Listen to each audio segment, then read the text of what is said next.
പിതാവിൻ്റെയും പുത്രൻ്റെയും പരിശുദ്ധാത്മാവിൻ്റെയും നാമത്തിൽ ആമേൻ. പ്രിയൻ്റെ പ്രാതിലേക്ക് എല്ലാവർക്കും സ്വാഗതം. സമർപ്പണത്തിലൂടെ കർമ്മ സാഫല്യം.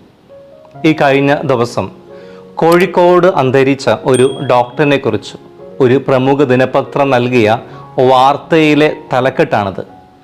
സമർപ്പണത്തിലൂടെ കർമ്മ സാഫല്യം.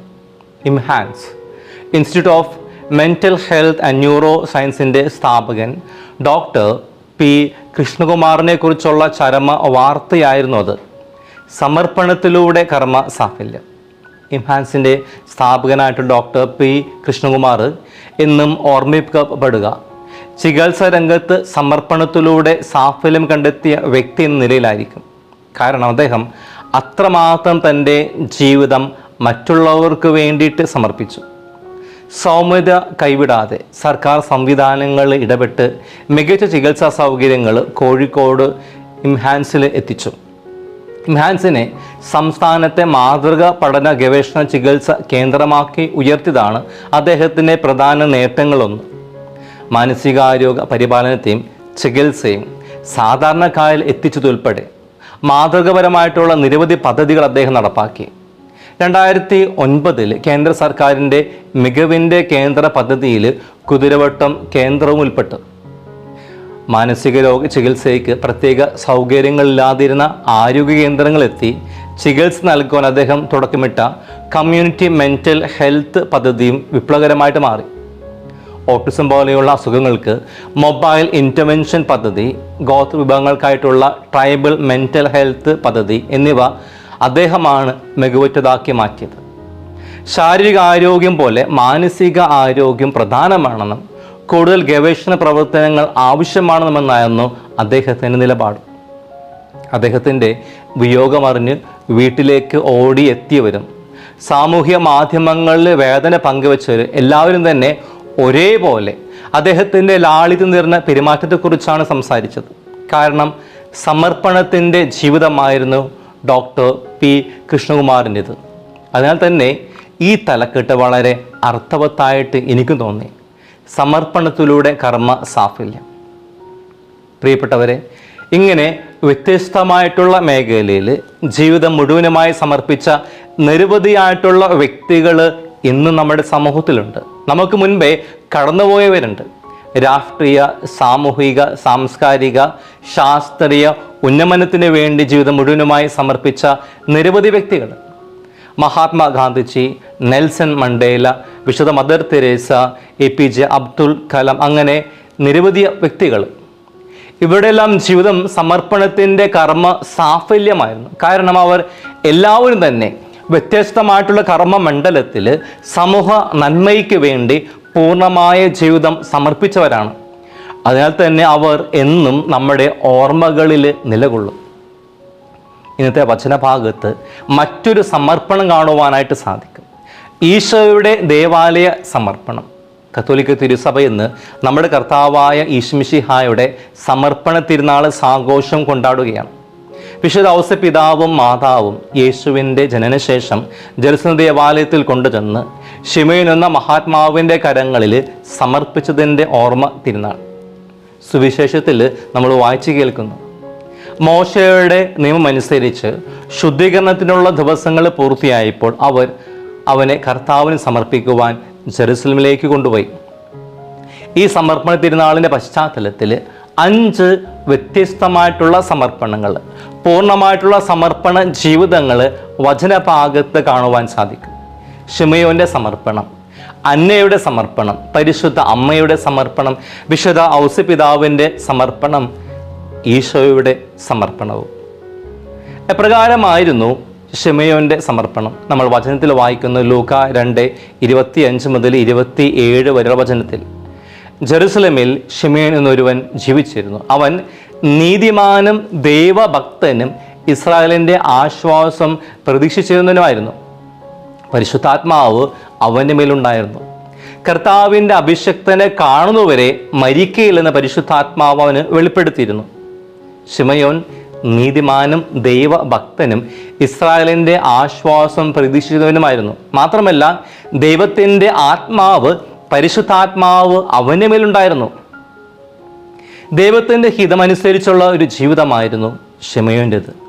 പരിപൂർണമായിട്ടുള്ള സമർപ്പണത്തിൻ്റെ ഒരു ജീവിതം, സമർപ്പണത്തിൻ്റെ സാഫല്യമായിരുന്നു ശിമയോനും.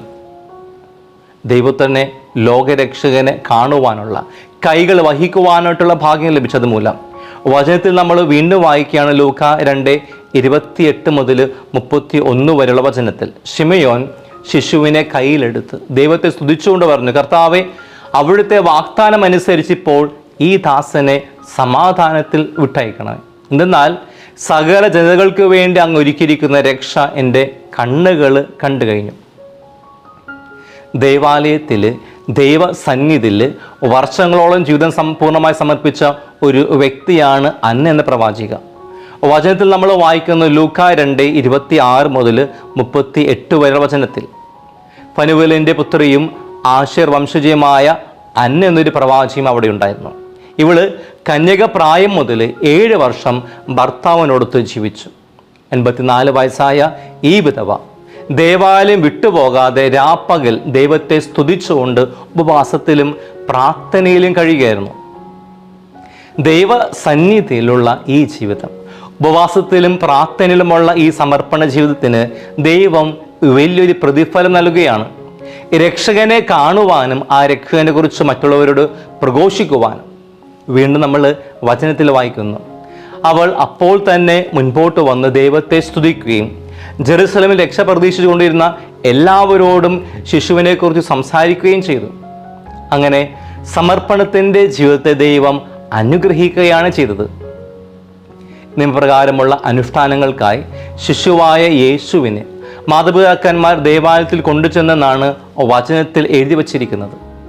സുവിശേഷകനായ വിശുദ്ധ ലൂക്ക 4 തവണ ആവർത്തിക്കുന്ന ഒന്നാണ് ഇത്. അതായത് വിശുദ്ധ ഔസേപ്പിതാവും പരിശുദ്ധ മറിയും ദൈവകൽപ്പനകൾ അനുസരിച്ചു, നിയമപ്രകാരമുള്ള അനുഷ്ഠാനങ്ങൾ അനുസരിച്ച് പ്രവർത്തിച്ചു എന്നതാണ്. 2 പേരുടെ ജീവിതങ്ങൾ ദൈവഹിതം അനുസരിച്ചായിരുന്നു. ദൈവത്തിന് സമർപ്പിക്കപ്പെട്ട ഒരു ജീവിതമായിരുന്നു അവരുടേത്. ജീവിതത്തിൽ സ്വന്തമായിട്ട് സ്വപ്നങ്ങളും ആഗ്രഹങ്ങളും അഭിലാഷങ്ങളും ഉണ്ടായിരുന്ന പച്ചയായ മനുഷ്യരായിരുന്നു അവർ. പക്ഷേ ദൈവത്തിൻ്റെ രക്ഷാകര പദ്ധതിയിൽ പങ്കുചേരുവാൻ പൂർണ്ണമായിട്ട് ജീവിതം സമർപ്പിച്ചു. രക്ഷാകര പദ്ധതിയോട് പൂർണ്ണമായിട്ട് ചേർന്നു നിന്നു.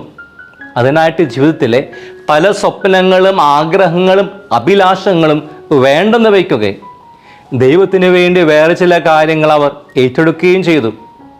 ഇവ വളരെ വെല്ലുവിളികൾ നിറഞ്ഞതായിരുന്നു. എന്നിരുന്നാലും ഏൽപ്പിക്കപ്പെട്ട കടമകളോട്, ഉത്തരവാദിത്തങ്ങളോട്, ദൗത്യങ്ങളോട് പൂർണ്ണമായിട്ട് വിശ്വസ്തത പുലർത്തി ജീവിതങ്ങളെ അതിനുവേണ്ടി പരിപൂർണമായിട്ട് സമർപ്പിച്ചു. ആ സമർപ്പണത്തിനും വിശ്വസ്തതയ്ക്കും ദൈവം വലിയ കൃപകൾ നൽകി അവരനുഗ്രഹിച്ചു. നസ്രത്തിലെ മറിയത്തിന് ദൈവപുത്രന് ജന്മം നൽകുവാനുള്ള ഭാഗ്യം ലഭിച്ചു. ദൈവപുത്രൻ്റെ അമ്മയായിട്ട് മാറി ദൈവത്തിൻ്റെ അമ്മയെന്ന പദവിയും നൽകപ്പെട്ടു. തച്ചനായ ഔസേപ്പ് ദൈവപുത്രൻ്റെ വളർത്ത് പിതാവായിട്ട് മാറി, വിശുദ്ധ ഔസേപ്പ് പിതാവായിട്ട് മാറി തിരുസഭയുടെ സംരക്ഷകനായിട്ട് ഉയർത്തപ്പെട്ടു. എന്നാൽ ഈ സമർപ്പണങ്ങളിൽ വെച്ച് ഏറ്റവും വലിയ മഹത്വമേറിയ സമർപ്പണം അത് കർത്താവിൻ്റെ സമർപ്പണമാണ്. കാരണം ദൈവമായ അവിടുന്ന് സ്വയം ശൂന്യവൽക്കരിച്ചുകൊണ്ട് മനുഷ്യനായിട്ട് ജനിച്ചു, ദൈവിക നിയമങ്ങൾക്ക് കീഴ്പ്പെട്ടുകൊണ്ട് ജീവിച്ചു. നമ്മൾ ഇന്ന് സുവിശേഷത്തിലെ വചനത്തിൽ വായിച്ചു കേൾക്കുകയുണ്ടായി. പിന്നീട് കാൽവരിയിൽ അവസാനത്തുള്ള രക്തം പോലും നൽകി നമ്മളെ വീണ്ടെടുക്കുവാനായിട്ട്, നിത്യജീവൻ നൽകുവാൻ, അങ്ങനെ പിതാവിൻ്റെ ഹിതം പൂർണ്ണമായിട്ട് നിറവേറ്റിയ ഒരു സമർപ്പണമായിരുന്നു അത്. അതിനാൽ തന്നെയാണ് ഈശോയുടെ സമർപ്പണം വ്യത്യസ്തവും മഹത്വമേറിയ സമർപ്പണമാകുവാനായിട്ടുള്ള കാരണം. കർത്താവിൻ്റെ ഈ സമർപ്പണത്തിൻ്റെ പശ്ചാത്തലത്തിൽ നമ്മുടെ ജീവിതങ്ങളെക്കുറിച്ച് ഒരു ആത്മപരിശോധന നടത്തുന്നത് ഉചിതമായിരിക്കും. എന്നെ ഏൽപ്പിക്കപ്പെട്ട ഉത്തരവാദിത്തങ്ങളോട്, കടമകളോട്, ദൗത്യങ്ങളോട് പൂർണ്ണമായിട്ടുള്ള വിശ്വസ്തത, പരിപൂർണമായിട്ടുള്ള സമർപ്പണം ഞാൻ പുലർത്തുന്നുണ്ടോ? എൻ്റെ കർമ്മമണ്ഡലത്തിൽ പരിപൂർണമായിട്ടുള്ള സമർപ്പണം നടത്തുവാനായിട്ട് എനിക്ക് സാധിക്കുന്നുണ്ടോ? ഇന്ന് ദാമ്പത്യ ജീവിതങ്ങൾ കുറേയേറെ പരാജയപ്പെടുവാനായിട്ടുള്ളൊരു കാരണം സമർപ്പണത്തിൻ്റെ അഭാവമാണ്. ജീവിത പങ്കാളികൾ പരസ്പരം സമർപ്പിക്കുവാൻ തയ്യാറായാൽ, ജീവിതത്തിലെ സുനാമികൾ പോലെയുള്ള പല പ്രശ്നങ്ങളും ഇല്ലാതാകും. സമർപ്പണത്തിന് മുൻപിൽ വിട്ടുവീഴ്ച ചെയ്യും, ക്ഷമിക്കും, തോറ്റുകൊടുക്കും, ചിലത് കണ്ടില്ലെന്ന് നടിക്കും. നമ്മുടെ ജീവിതാവസ്ഥ എന്തുമാകട്ടെ, ഏതുമാകട്ടെ, പൂർണ്ണമായിട്ടുള്ള സമർപ്പണം നടത്തുവാനൊക്കെയായിട്ട് നമുക്ക് സാധിക്കട്ടെ. അങ്ങനെയെങ്കിൽ നമ്മളും അനുഗ്രഹിക്കപ്പെടും. പ്രിയപ്പെട്ടവരെ, സമർപ്പണത്തിൻ്റെ കർമ്മ സാഫല്യമാകട്ടെ നമ്മുടെ എല്ലാവരുടെയും ജീവിതങ്ങൾ. ദൈവം നമ്മളെ എല്ലാവരെയും അതിനായിട്ട് അനുഗ്രഹിക്കട്ടെ.